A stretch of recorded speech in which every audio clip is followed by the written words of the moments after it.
10 out of 10, especially because these are meatless. A lot healthier than eating pork or chicken. Actually, chicken's pretty healthy, right? Definitely better than pork. Soft from the tofu. So this gyoza is crunchy on the outside since we fried it. Soft around the main part since we steamed it. Inside is crunchy thanks to the moyashi. Tofu gives a nice little soft meat-like texture. We're not trying to go fake meat. We're going tofu. And the ginger, garlic, and garlic chives, or nira, give it plenty of flavor along with the white pepper that we added and the dashi.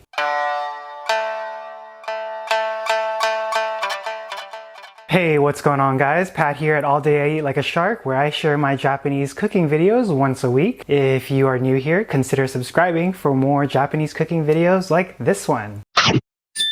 So today what we're going to be doing is making gyoza. Gyoza with tofu and moyashi, or bean sprouts in particular. This is a little bit different than your traditional pork or chicken or beef gyoza. And I have all of my ingredients ready to go. If you have made gyoza before, let me know in the comments below. What kind of gyoza did you make? Or what is your favorite type of gyoza? I would like to know. So leave me a comment below. So before we get started, we're going to go ahead and prep our tofu. I have drained it a little bit, but we're going to go ahead and expedite that draining process in the microwave. This is one 14-ounce block of firm tofu, and we're going to microwave it for about 2 minutes and 30 seconds. That'll get all of the excess water out, which is very important for this particular recipe because we are going to be putting it in these gyoza skins and we don't want our filling to be mushy and wet. Here I have 2.5 cups of moyashi, bean sprouts, 2 tablespoons of potato starch, katakuriko, about a tablespoon of garlic and a tablespoon of ginger, 2 tablespoons of soy sauce, shoyu, a teaspoon of dashi powder, 2 to 3 tablespoons of nira. So these are chives, garlic chives. We're going to go ahead and chop these into little pieces, and these are going to be part of our filling. So the good thing about this recipe is that it is relatively adaptable. So if you don't have moyashi on hand, for example, you may be able to substitute with cabbage. Make sure to coarsely chop it. You also might want to maybe cook it a little bit or try to get all that water out because they do have a lot of water, just like moyashi. So I'm just going to chop these into very small pieces. The next thing that we're going to do is chop up the moyashi. I'm going to pat these dry because we don't want excess moisture in our filling. And if you're used to meaty gyoza, this is going to be a little bit different. It doesn't have that meaty flavor, but it does have a little bit of umami thanks to the dashi powder that we're using. So I'm going to pat this dry a little bit more. First time I made this a while ago, I did not dry my moyashi all the way, and I did not thoroughly dehydrate my tofu, and it came out a little bit mushier than I expected it to. So this time, we're going to be very careful about it. So I'm just going to chop this up into little pieces. Doesn't need to be perfect, but the point of this is to get all of the big moyashi pieces into little pieces, because we're using relatively small gyoza wrappers, so gyoza skins, and we want the moyashi to fit inside. So I'm not really mincing these, I'm just chopping them up so that there aren't so many of the long pieces like we started with. So it sounds like tofu's done. So you can see some of the excess water has come out, soaked up by the paper towel. And we can go ahead and combine everything into this big mixing bowl I have here. So we'll throw in the garlic and ginger first. This is too big, not working. Just use my finger. The soy sauce, shoyu. This is just regular koi shoyu, which is the strong shoyu. Dark shoyu, teaspoon of dashi powder, 2 tablespoons of potato starch, katakuriko. Throw in all of our vegetables and then the tofu as well. So there's the chives, and then here is all the moyashi. I love nira in my gyoza. Whenever I make chicken gyoza, for example, I always put nira in. Just make sure to mix everything up as thoroughly as possible. And we'll throw in the tofu and mash it all up into little bits so that it's evenly incorporated. Actually, and then we'll put it into the gyoza wrappers and then we'll heat it all together on the frying pan. Just get any excess water out as much as possible. Careful with the hot water squirting out of the tofu. You don't want to burn yourself. It is very warm still.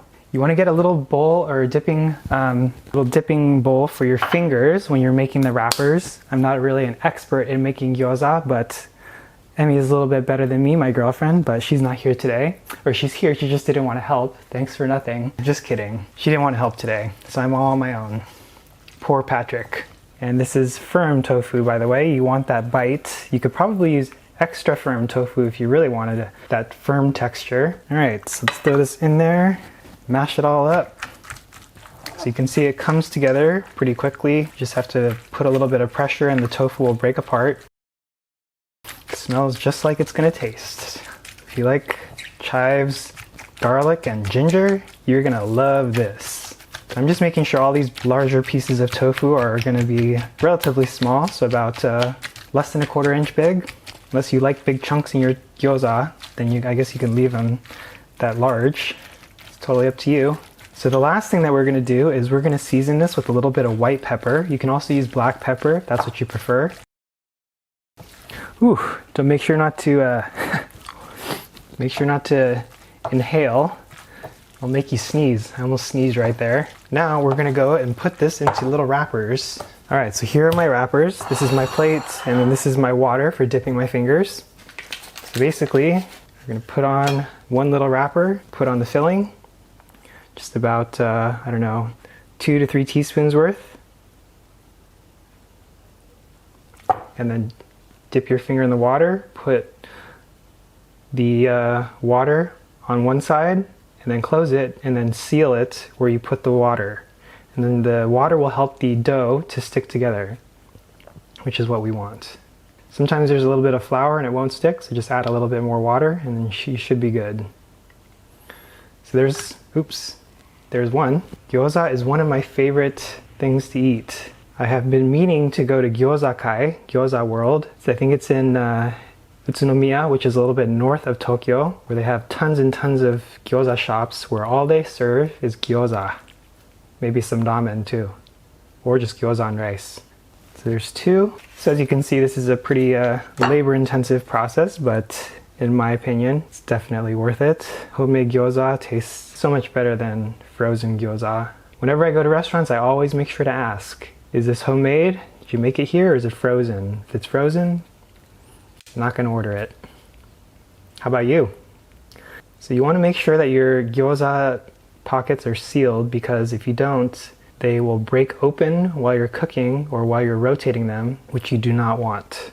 So I personally like my gyoza fried. I used to like them steamed to be healthy, but now I just like them fried. They just taste a lot better with their crispy texture. It's usually what I order these days. So not too bad, there's 5 so far. I have a pretty good amount to go, where if they had a machine that did this for me, I would buy it.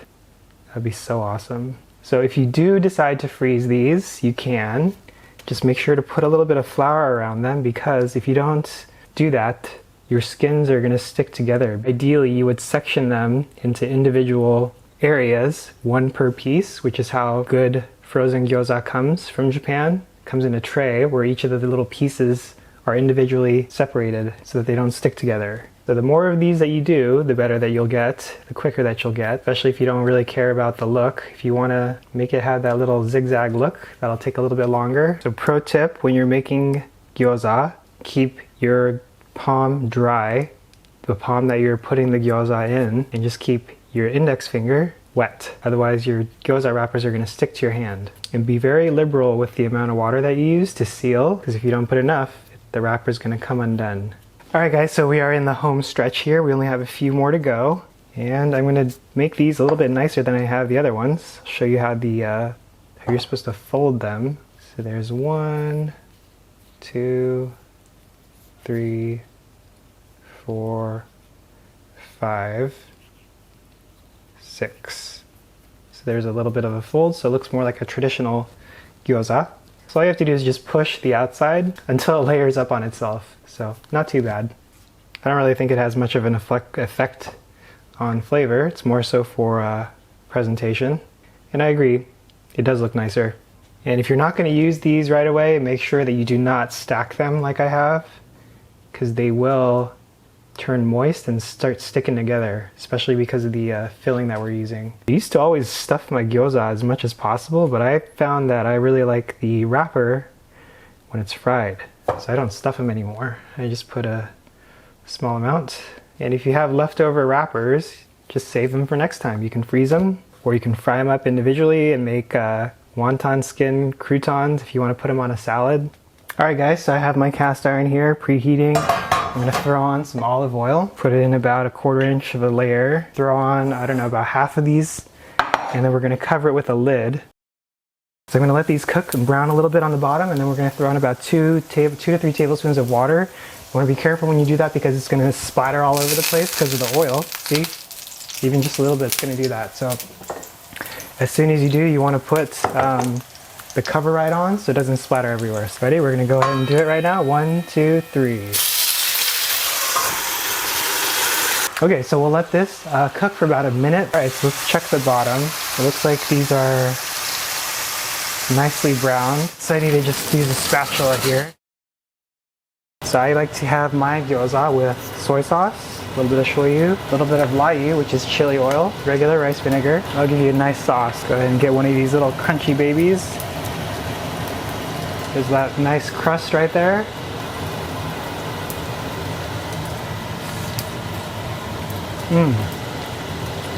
So good.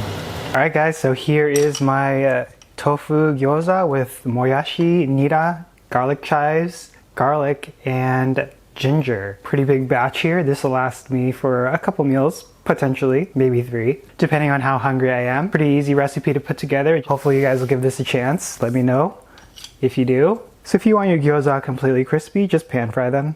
Don't use any water, but make sure that they don't burn, because they do burn easily, especially if you're using high heat. So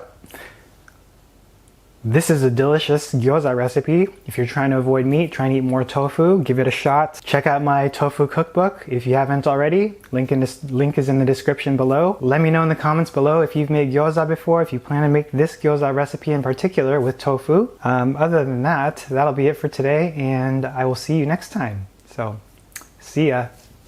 So much work. You made me do it all by myself. Do you feel bad?